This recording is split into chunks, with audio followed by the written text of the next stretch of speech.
में कोरोना संक्रमण के मामलों में लगातार कमी आ रही है। बीते 24 घंटे में 35,000 केस सामने आए हैं, जबकि 447 लोगों की मौत हुई है। वहीं 39,466 लोग स्वस्थ हुए हैं। देश में अब भी एक्टिव मरीजों की संख्या 4,02,188 है। यह आंकड़ा 5 अगस्त के बाद सबसे कम है। खासकर पूर्वोत्तर राज्यों में कोरोना के मामलों में तेजी से गिरावट आई है।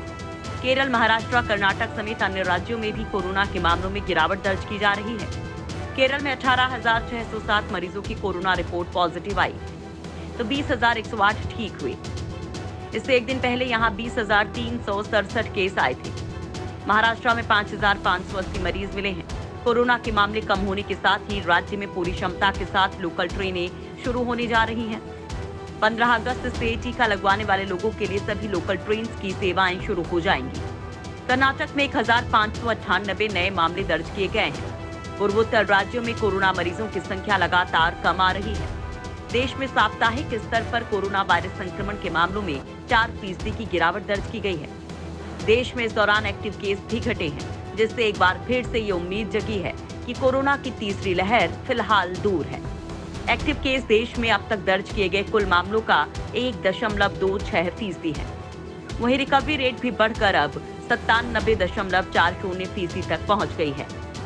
कोरोना पर भारत को मिली बड़ी राहत। देश में गिरी कोरोना पॉजिटिविटी रेट। देश में कोरोना के नए मामले रोजाना 40,000 से ज्यादा आ रहे हैं। वैज्ञानिकों का मत है कि अगस्त में ही तीसरी लहर आ सकती है। लेकिन अगर कोरोना टेस्ट पॉजिटिविटी की बात करें तो आंकड़े राहत देने वाले ही हैं। 1 मई से 1 अगस्त के बीच देश के कोरोना टेस्ट पॉजिटिविटी रेट में 18.9% की गिरावट हुई। दूसरी लहर आने से पहले 1 मार्च से 1 अप्रैल के बीच इस रेट में 5.7% का इजाफा हुआ था। इसके बाद ही दूसरी लहर ने देश में तबाही मचाई। दूसरी लहर के दौरान 15 अप्रैल से 15 मई के बीच पॉजिटिविटी रेट में 3.7% की बढ़ोतरी देखी गई थी। इसकी तुलना में 7 जुलाई से 7 अगस्त के बीच में देश में पॉजिटिविटी रेट में सिर्फ 0.1% की बढ़ोतरी हुई है। एक हफ्ते में कोरोना टेस्ट करवाने वाले 100 लोगों में से जितने लोगों की रिपोर्ट पॉजिटिव आती है, उसे पॉजिटिविटी रेट कहते हैं। पॉजिटिविटी रेट में कमी आना अच्छा संकेत है। देश के सबसे ज्यादा मामलों वाले राज्यों की बात करें तो केरल में रोजाना करीब 20,000 नए केस दर्ज किए जा रहे हैं। केरल के बाद महाराष्ट्र में रोजाना 6,000 से ज्यादा लोगों की कोरोना रिपोर्ट पॉजिटिव आ रही है।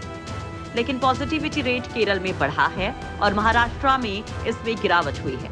इसके अलावा नए केस वाले टॉप 10 राज्यों में शामिल सिर्फ मिजोरम में पॉजिटिविटी रेट में बढ़ोतरी देखी गई है। केरल और महाराष्ट्र के बाद कर्नाटक, आंध्र प्रदेश और तमिलनाडु में सबसे ज्यादा नए मामले दर्ज किए जा रहे हैं। अच्छी बात यह है कि 1 महीने में इन तीनों राज्यों में भी पॉजिटिविटी रेट में गिरावट हुई है। कर्नाटक में 0.5%, तमिलनाडु में 1% और आंध्र प्रदेश में 1.4% की कमी आई है। इन 5 राज्यों में से केरल को छोड़कर बाकी सभी जगह 7 जुलाई से 7 अगस्त के बीच नए केस से ज्यादा रिकवरी हुई है। केरल में सामूहिक वैक्सीनेशन प्रोग्राम। केरल में कोरोना का कहर सबसे ज्यादा देखने को मिल रहा है। कोविड-19 मामलों की लगातार बढ़ रही संख्या को देखते हुए राज्य सरकार ने सोमवार से बड़े पैमाने पर टीकाकरण का अभियान शुरू करने का फैसला किया है। मुख्यमंत्री पिनराई विजयन के मुताबिक ये अभियान 9 से 31 अगस्त तक चलेगा। टीकाकरण अभियान में स्नातकोत्तर छात्रों, निम्न प्राथमिक और उच्च प्राथमिक विद्यालय के शिक्षकों और अंतिम वर्ष के छात्रों पर खास ध्यान दिया जाएगा। इसके अलावा वरिष्ठ नागरिकों के लिए टीकाकरण की पहली खुराक 15 अगस्त तक पूरी कर ली जाएगी। कॉमोर्बिडिटी वाले मरीजों को घर पर ही टीका लगाया जाएगा। दिल्ली में लागू हुआ graded response action plan. Delhi में corona graded response action plan लागू किया गया है। ऐसा करने वाला दिल्ली देश का पहला शहर बन गया है। दिल्ली सरकार ने इसका औपचारिक आदेश जारी करके उसे तुरंत प्रभाव से लागू कर दिया है। ग्रेडेड रिस्पॉन्स एक्शन प्लान यानी GRAP में 4 तरह के अलर्ट लेवल हैं। जैसे हालात होंगे उसी तरह का अलर्ट लेवल जारी हो जाएगा और उसी के आधार पर सब कुछ पहले से ही तय है कि क्या खुलेगा और क्या बंद होगा। इन चारों अलर्ट्स में पहला लेवल है येलो। ये तब लागू होगा जब लगातार 2 दिन तक पॉजिटिविटी रेट 0.5% से ज्यादा होगा।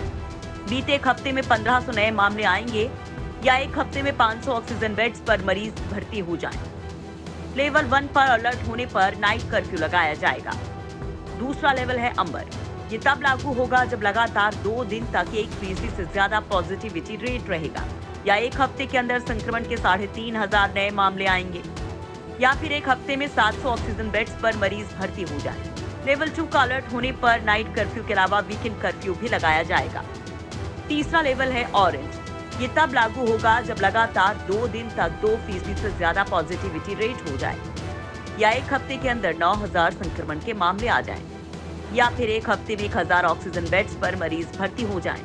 लेवल 3 का अलर्ट होने पर नाइट कर्फ्यू के अलावा वीकेंड कर्फ्यू सख्ती से लगाया जाएगा। ग्राफ में चौथा लेवल है रेड। ये तब लागू होगा जब लगातार 2 दिन तक 5% से ज्यादा पॉजिटिविटी रेट रहे, या फिर एक हफ्ते में 16000 से ज्यादा संक्रमण के नए मामले आ जाएं, या फिर 3000 ऑक्सीजन बेड्स पर मरीज भर्ती हो जाएं।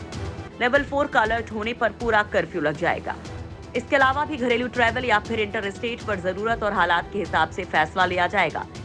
किसी भी लेवल का अलर्ट होने पर स्कूल, कॉलेज और शिक्षण संस्थान बंद रहेंगे। धार्मिक संस्थान खुलेंगे, लेकिन श्रद्धालुओं को आने की इजाजत नहीं होगी। किसी भी तरह के अन्य जमावड़े की इजाजत नहीं होगी। Cinema hall, theatre, multiplex, banquet hall, auditorium, barber shop, salon, spa, gym और योग इंस्टीट्यूट और एंटरटेनमेंट पार्क बंद रहेंगे। शादियां जारी रहेंगी, लेकिन पाबंदी के साथ।